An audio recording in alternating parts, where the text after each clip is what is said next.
Hello everyone, welcome to the lecture series on DBMS. Today we are going to learn about schema and instance.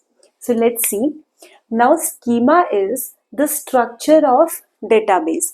Let's understand that with the example. Suppose we want to create a database in which we want to store information related to student. So now first thing that we will do in that case is we'll decide that what all information do we want to store related to the student. So first thing we decide that related to student, I want to store information that is roll number, name and date of birth. This is the first thing that we decide and we form such kind of a structure. So this basic structure that we create in the beginning, that makes up the schema. After that, let's see, instances data in database at one particular time. So now next thing that we do after this is we again start filling up the table with the information. So now there is one student who has entered in the class with roll number 1, name X and date of birth, say suppose 5693, right? Now, so now in day 1, what becomes the instance of this database? The instance is this one record that we have into the database.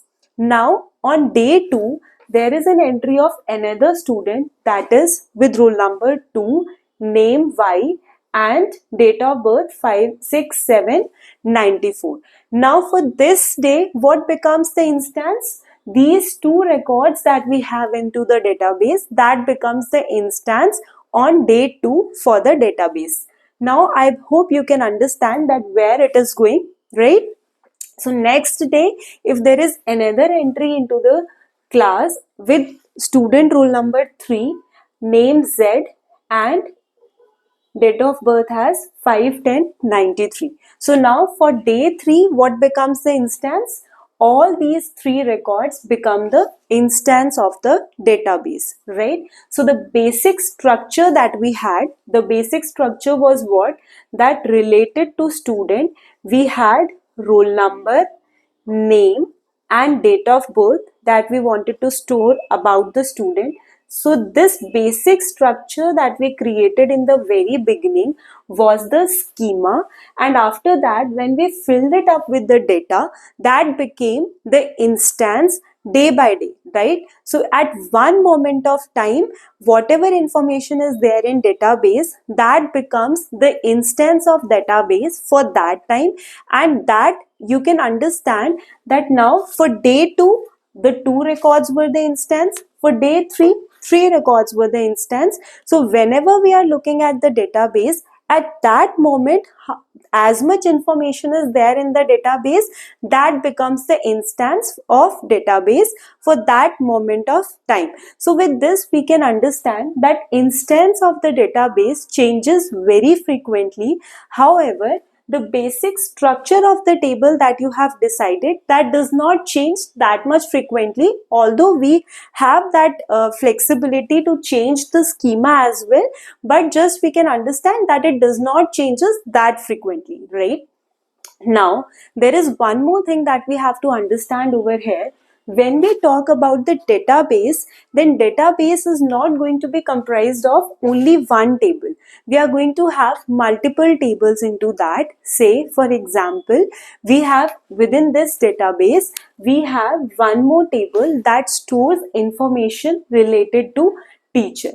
Now again, the first thing that we will do is we'll create the schema for this particular table again. So teacher ID, name and suppose department. This is the information that we want to store related to the teacher. So this is the schema that we have created, and now we will start filling up this basic structure with the information. Say teacher 1, name A, department CSC. So now for this moment of time, this becomes the instance of this table.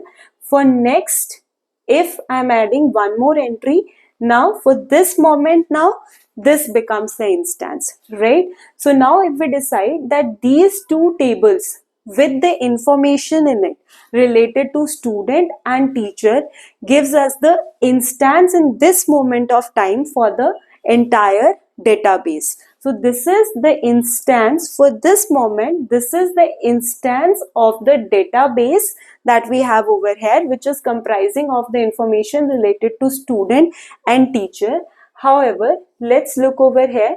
The basic structure of teacher table is we have teacher ID, name and department.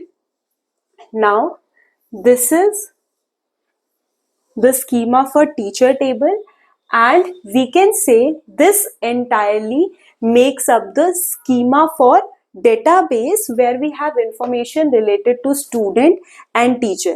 And if we decide to have one more table, that is department table, then for department, suppose we want to store information like name of the department, HOD of the department. So now what is the schema of the database? This entire becomes the schema of the database, and over here when we make entries into the department table, this is the department table that we have. Now department name, the HOD name, department CSC, department EC, HOD name suppose over here L, EC HOD name is M, right? So now this becomes entirely the instance of the database for this moment of time. Tomorrow it can change, we can have new entry in any of the table over here, right? So this was all about schema and instance. If you understood this topic, hit the like button, share with your friends and subscribe to the channel for latest updates. Thank you.